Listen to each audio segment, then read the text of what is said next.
salam. Assalamualaikum warahmatullahi wabarakatuh. Apa kabarnya? Alhamdulillah, luar biasa. Allahu Akbar. Nah, sebelum kita mulai proses belajar kita hari ini, ada baiknya kita membaca doa terlebih dahulu. Pada ketua kelas tolong pimpin doa. Berdoa mulai.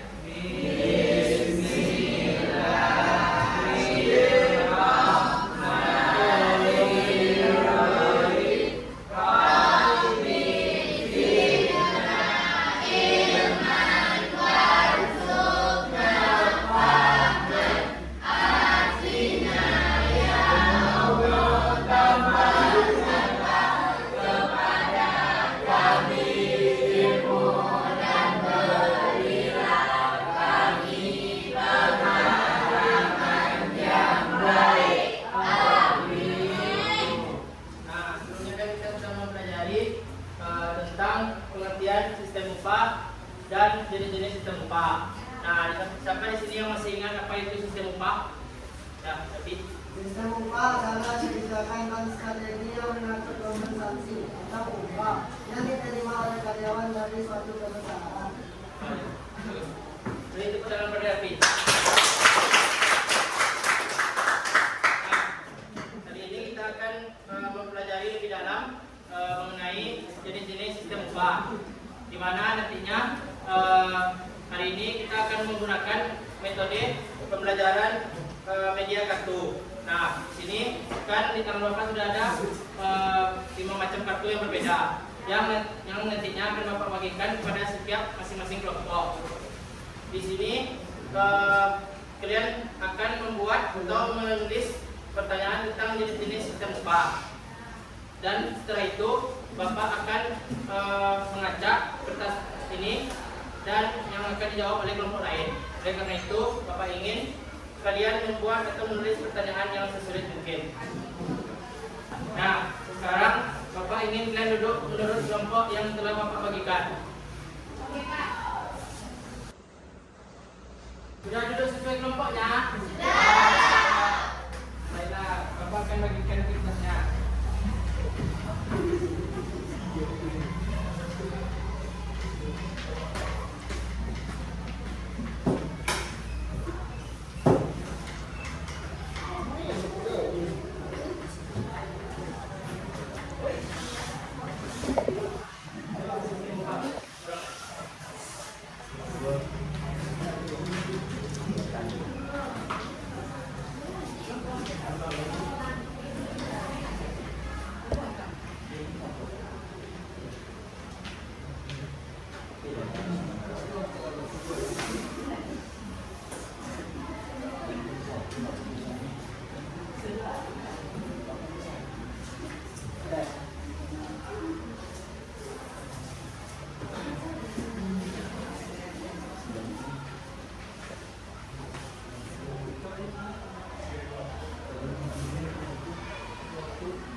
Bapak berikan kalian waktu 15 menit untuk membuat pertanyaan atau mendiskusikan pertanyaan. Dan setelah itu kalian kumpulkan ke depan. Paham?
pertanyaan dari teman-teman yang tadi?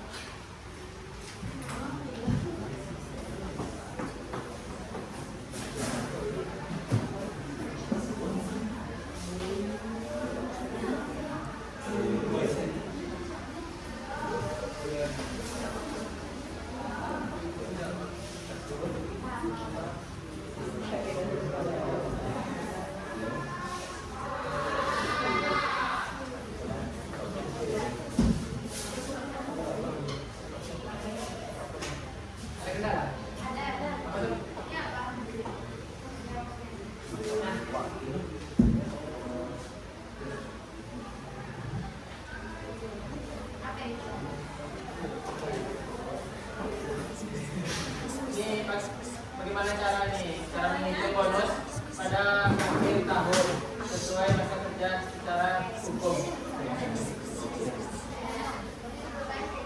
Ya. Ini ada kendala? Nah. Sudah pada siap? Nah, pada kelompok 1, kelompok adik, Bapak ingin mempresentasikan hasil diskusi kalian tadi.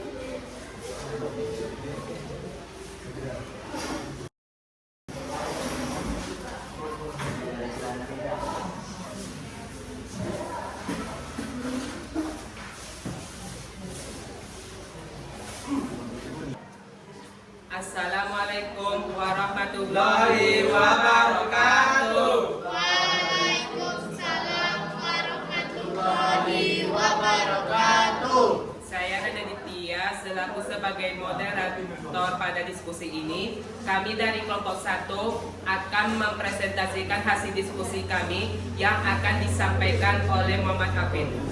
Pertanyaan kelompok 5. Suatu perusahaan menerapkan sistem upah mitra usaha. Apa tujuan perusahaan memberi upah dengan sistem tersebut? Jawaban: mendorong keterlibatan karyawan, menegakkan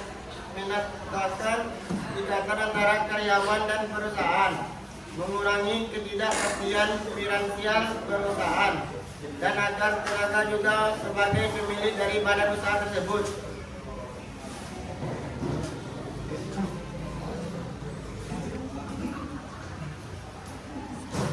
Selanjutnya yang akan disampaikan oleh Indadir.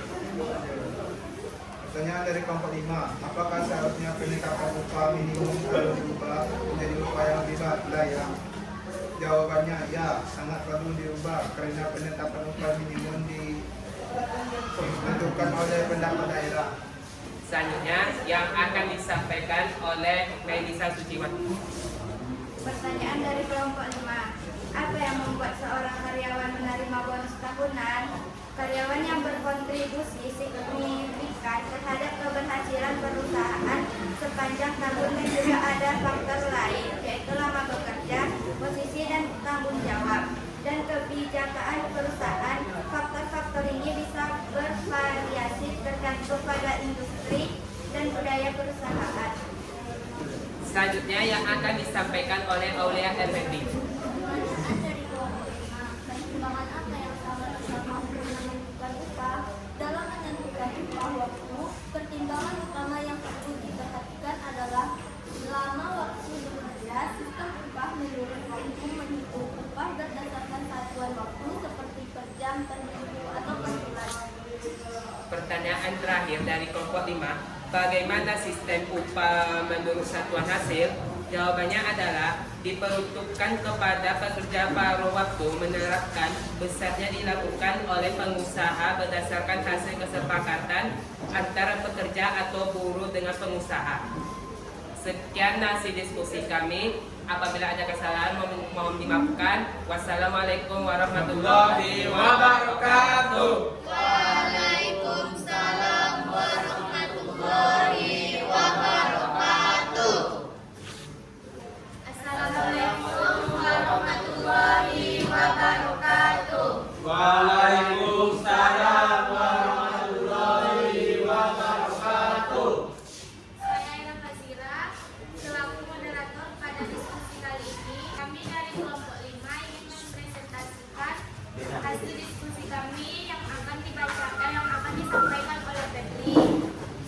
akan menjawab pertanyaan dari kelompok 2.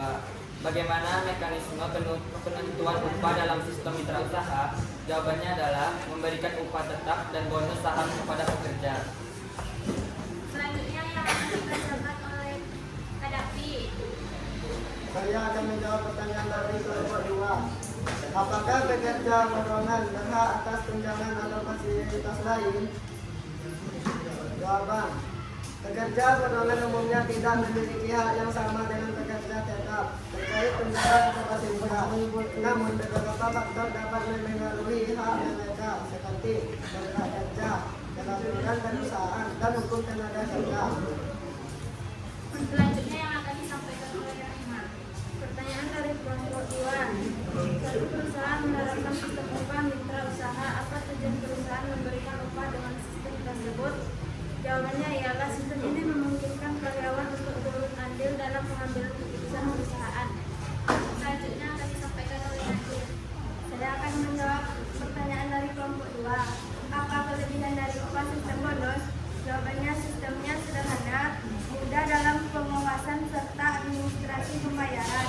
Kualitas hasil kerja dapat lebih baik karena tenaga kerja tidak tergesa-gesa dalam bekerja.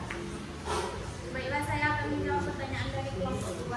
Apa yang dimaksud sistem upah berdasarkan satuan waktu? Sistem upah berdasarkan satuan waktu adalah metode pembayaran gaji di mana pekerja dibayar berdasarkan jumlah waktu yang mereka habiskan untuk bekerja. Biasanya dihitung per jam, per hari, atau per bulan. Baiklah, sekian hasil diskusi yang dapat kami sampaikan. Apabila ada kesalahan, kami mohon maaf.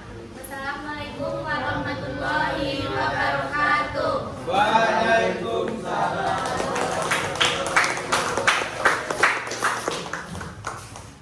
Nah, kesimpulan dari pembelajaran kita hari ini yaitu bahwasannya jenis-jenis sistem upah dibagi menjadi 5, yaitu yang pertama upah borongan, yang kedua upah menurut waktu, yang ketiga upah menurut bonus, dan yang keempat upah menurut mitra usaha, yang kelima upah menurut hasil atau satuan. Nah, dan Bapak juga sudah mengirim tugas untuk dikerjakan di rumah sebagai post test. Dan Bapak ingatkan lagi, jangan lupa untuk minggu depan kalian lebih mempelajari materi yang baru akan kita masuki minggu depan, yaitu pengangguran.